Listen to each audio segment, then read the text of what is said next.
Ayun, magandang umaga pong muli sa inyong lahat mga kabayan. Tuloy po tayo sa series ng ating pong vlogging ngayong araw dahil nga walang pasok. And then narito na rin lang po tayo sa area, parang yung ginagawa natin sa Cavite, no? Diniretso na po natin after po ng Batangas dyan sa Santo Tomas. Dahil ang Santo Tomas po ay naka-usli yung dulong bahagi niyan dito sa boundary ng Calamba and then ng Alaminos, no? Narito pa rin po tayo sa National Highway, no?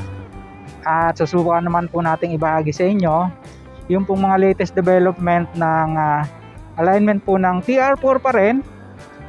Yan po, nakita nyo na yan, mga tulay na yan. At itong subsection na ito ay alignment po ng TR4 yan. Pagmula po dyan sa Macban hanggang sa San Pablo, no? May haba po yung 12.75 kilometers. So mas mahaba, no? Compare doon sa Santo Tomas to Macban, mas mahaba siya. At ito pong babaybay natin, ito po yung Alaminos Bypass Road, kung saan nakaparallel nga po yan dito mga kabayan. Tingnan nyo, sasagad natin hanggang doon sa Lipa Alaminos Road. At meron din po diyang mga makikita tayong structure na ginagawa, especially nga po yung subsection. So, daming rambutan, bili tayo mamaya pag may pambili. Ayun, alignment na po yung sa itaas, oh. Di ko lang alam kung pwede tayong dumaan, baka tayo pagalitan eh. So dito na lang tayo at banda-banda riyan sa kalahati ng konti. Pagpapalipad po tayo ng ating maliit na laruan kahit bahagya lang, no?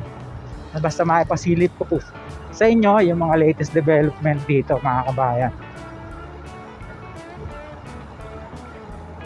Ito pang binabaybay natin ay Alaminos Bypass Road. Hindi na po tayo dadaan ng town proper ng Alaminos. Kaya lang, nung mga nakakaraan po, agad ito'y nasira. Gawa ng mga nagdaraang mga napakbibigat na mga truck, no? Pero napakalaking tulong po nito dahil hindi na nga po tayo dadaan dyan sa town proper ng Alaminos dito sa Laguna. At yung nakikita nyo sa gilid na yan sa ating left side, yan po yung alignment ng TR4. Papunta ng San Pablo. Napakarami po nating dapat masubaybayan dito, no? Isa dyan yung pong interchange ng Macban. At isisingit ko po yung video. Pinasyalan po natin kanina. Ito siya, nag-umpisa na rin po yung earthwork doon.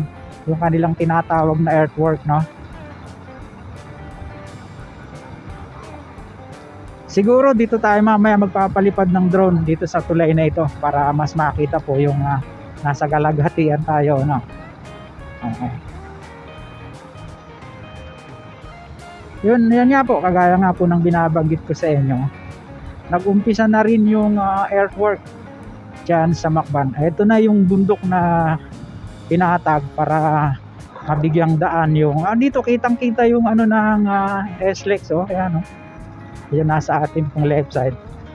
And then yun pong nakikita nyo na parating na yan, magkasunod po na isang tulay saka isang subsection para yun namang daraan na galing ng Lipa, yung sa Lipa Alaminos Road, dyan po sa subsection dadaan patungo naman po ng San Pablo. Ang ating pong balita, itutuloy pa itong bypass road na ito hanggang San Pablo, no? Hindi nga lang madugsong-dugsong pa. Meron po tayong mangilang-ilang vlog na nakita na meron na nga daw pong gawa dyan papunta ng San Pablo dito, durugtong sa bypass road na ito. So napakarami po nating dapat abangan mga kabayan. Lamang kulang nga po yung ating time, no? Limitado talaga yung ating oras. Nagkakaroon lang po tayo ng pagkakataon. Kamukha nitong wala po tayong pasok, no? So yun, pag kumanan tayo papunta po ng Lipa yan. At pagka kumaliwa tayo, papunta po yan ng San Pablo. Barangay road pala yun, no? So dito mga kabayan, expect nyo po yung traffic kasi nakita nyo naman, ginagawa yung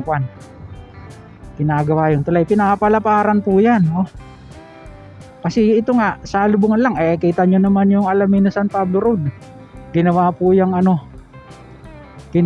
yung napakaluwang Alaminos. Itong Lipa Alaminos Road, nakita nyo, 1, 2, 3, 4, 4 na lanes yung linya niyan, kaya kailangan paluwangin din yung tulay. So yun, hanggang dito na lang po muna yung pong ating update nga dyan sa alignment dito pong SLEX TR4 from Macban to San Pablo naman, ano po.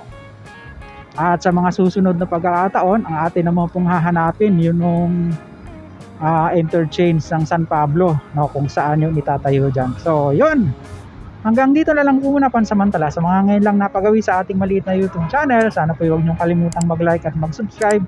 Pakipindot po ang notification bell para lagi po updated anytime na mag-upload po tayo ng video. Pumuli si Kabayang Alex, lagi nagpapaalaala, mag-ingat po tayo, lagi tayong manalangin magpasalamat sa Diyos. See you po in my next vlog, God willing. Hasta la, bye bye.